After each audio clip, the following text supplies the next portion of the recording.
Hello student, हमारा chapter चल रहा है एनिमल किंगडम, जिसके अंदर हमने मैमल्स के कैरेक्टर्स पढ़े, क्लासिफिकेशन पढ़ा और आज हम पढ़ेंगे एग्जांपल्स ऑफ मैमल्स।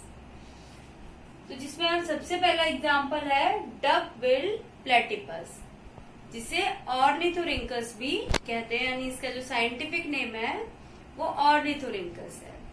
और इसको डक बिल्ड प्लेटिपस इसलिए कहा जाता है क्योंकि जो इसका स्नाउट होता है, इसका जो फेस वाला पोर्शन होता है वो डक के माउथ से रिजेंबल करता है, तो इसीलिए इसको कहा जाता है डक बिल्ड प्लेटिपस। ये एक्वाटिक होता है और ये ऑस्ट्रेलिया और तस्मानिया के अंदर मिलता है।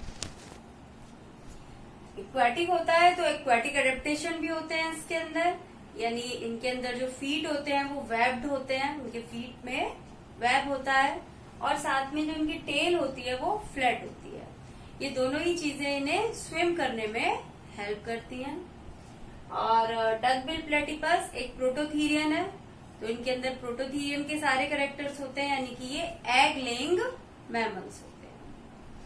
इसके बाद हमारा सेकेंड एग्जाम्पल है एकिडना।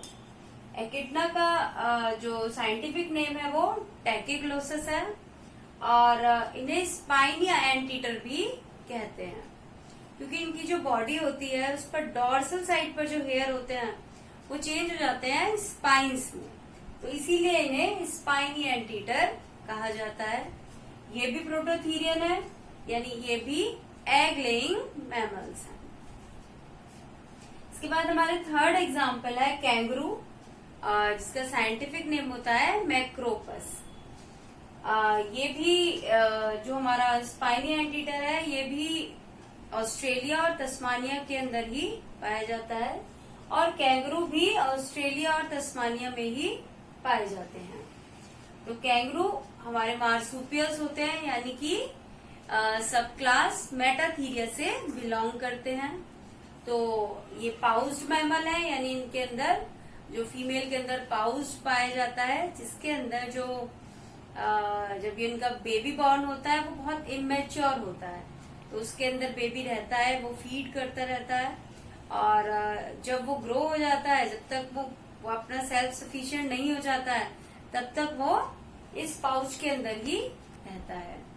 और जो कैंगरू होते हैं उनकी जो हाइंड लेग्स होती हैं वो बहुत पावरफुल होती हैं, क्योंकि जो उनका लोकोमोटिव वे है, जो जैसे ये मूव करते हैं, ये हॉप करते हैं, लीप करते हैं, यानी कूदते हैं, छलांग लगाते हैं ये, तो इसके लिए इनकी जो हाइंड लेग्स हैं वो बहुत पावरफुल होती हैं और इनकी जो टेल का जो बेस होता है वो भी काफी थिक होता है।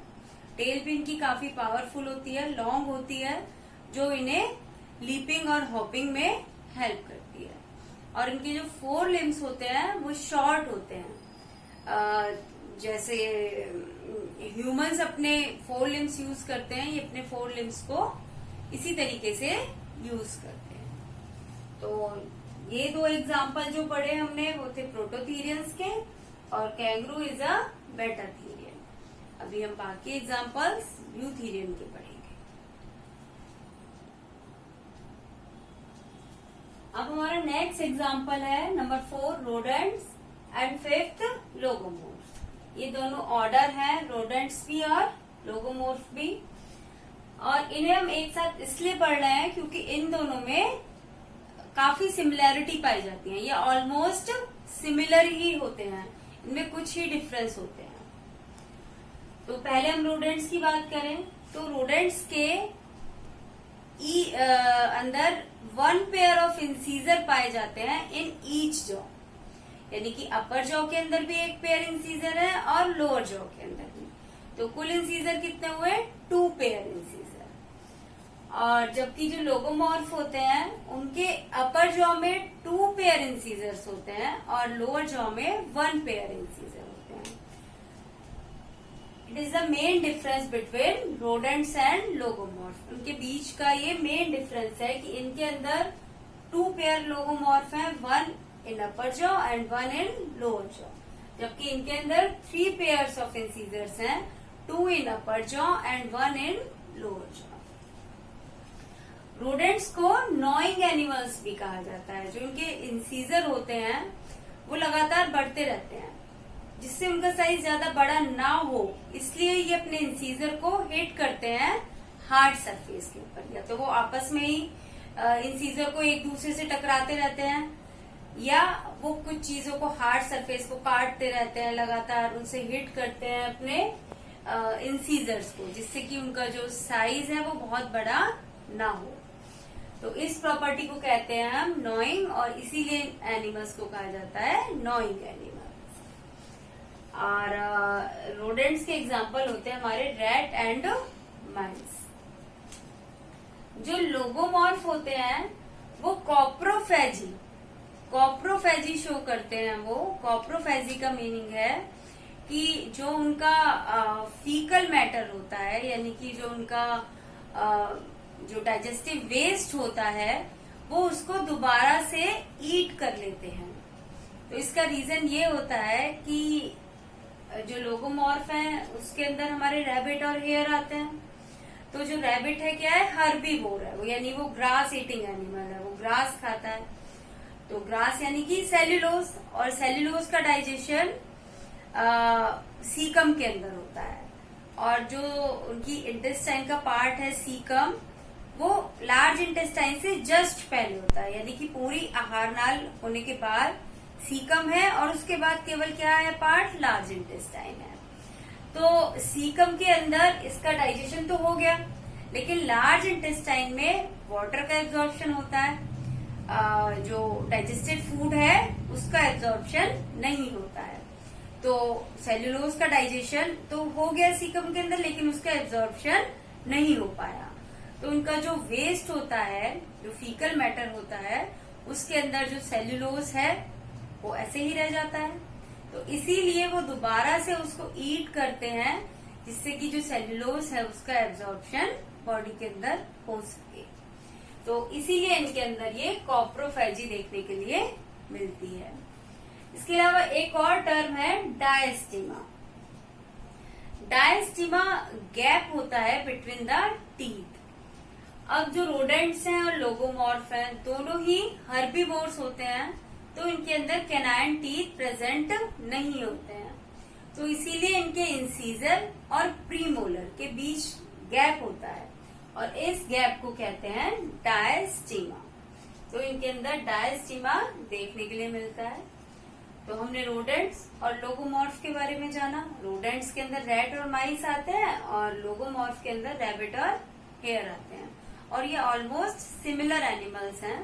पहले इन्हें एक ही ऑर्डर के अंदर रखा गया था। अब नेक्स्ट हमारी कैटेगरी आ जाती है टेरोपस। टेरोपस बैट को कहते हैं, बैट का साइंटिफिक नेम होता है टेरोपस। ये एक फ्लाइंग मैमल है, यानी कि ये इसके अंदर उड़ने की कैपेसिटी होती है, इसीलिए इसको फ्लाइंग फॉक्स भी बोला जाता है। ये नॉक्टर्नल होते हैं, यानी रात के समय ज्यादा एक्टिव होते हैं। इनके अंदर विंग्स प्रेजेंट होते हैं, और ये अपसाइड डाउन होकर हैंग होते हैं, यानी कि ये उल्टे लटकते हैं।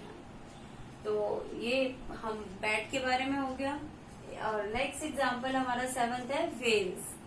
वेल्स हमारी ऑर्डर बैलेनोप्टेरा को बिलोंग करती हैं, और इन्हें बैलेनोप्टेरा में इसलिए रखा गया है क्योंकि इनके अंदर बालीन नामक एक स्ट्रक्चर पाया जाता है इनके माउथ के अंदर।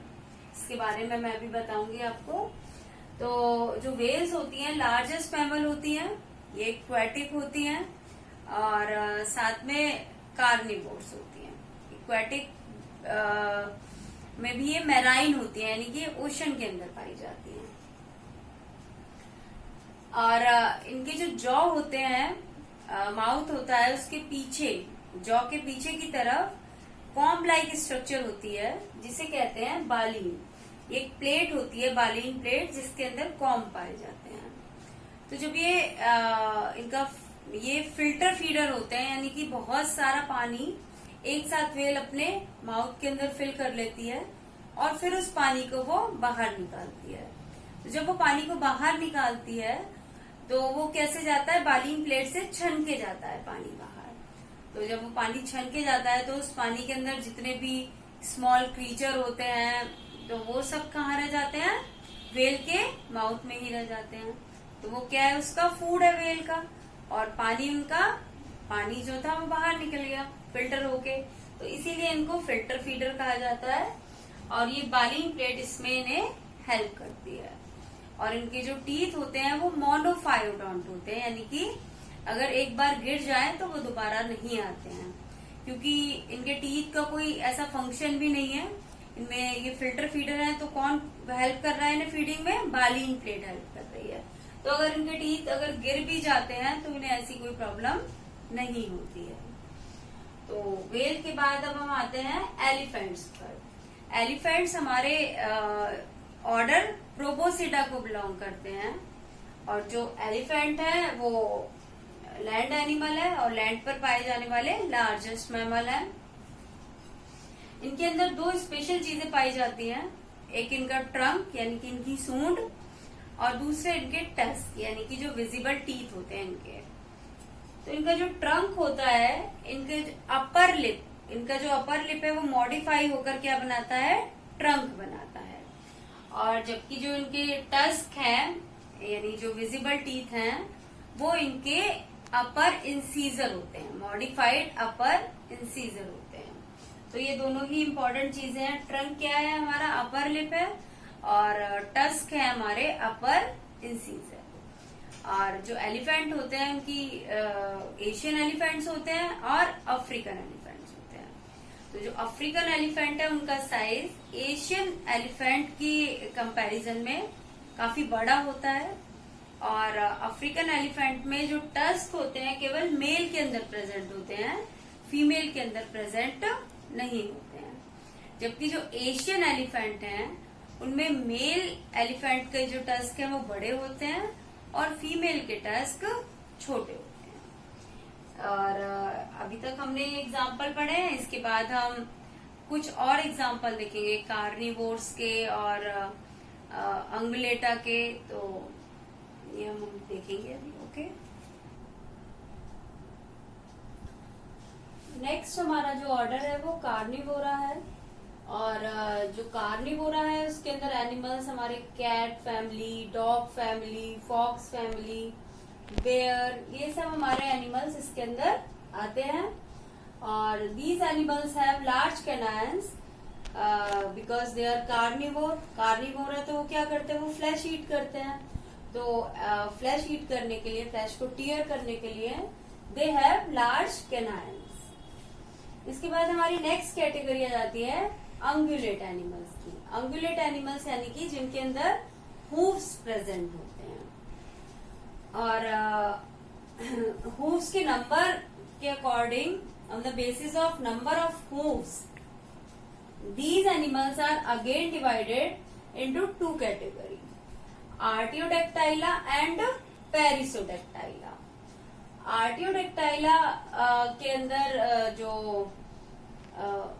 नंबर ऑफ हूव्स है वो इवन नंबर में है, यानी कि हूव्स का जो नंबर है वो इवन है, 2 हैं, 4 हैं। और जबकि जो पेरिसोडेक्टाइला है उनके अंदर जो हूव्स का नंबर है वो ऑड है। तो यहाँ हूव्स नंबर इवन एंड यहाँ हूव्स नंबर ऑड। तो इसके एग्जाम्पल है हमारे काउज एंड डियर, और यहाँ पेरिसोडेक्टाइला के एग्जाम्पल है हमारे हॉर्स एंड राइनो। तो इस तरह हमने मैमल्स के एग्जाम्पल देखे, और यहाँ हमारा ये जो टॉपिक है ये फिनिश हो गया है एनिमल किंगडम। अभी कुछ वीडियो इनवर्टिब्रेट्स के मैंने नहीं डाले हैं, तो मैं बाद में डालूंगी। तो वर्टिब्रेट्स हमारा जो पूरा है वो कंप्लीट हो चुका है। आपको वीडियो पसंद आई होगी, और चैनल को सब्सक्राइब कीजिए, वीडियो को लाइक और शेयर कीजिए। Thank you and have a nice day.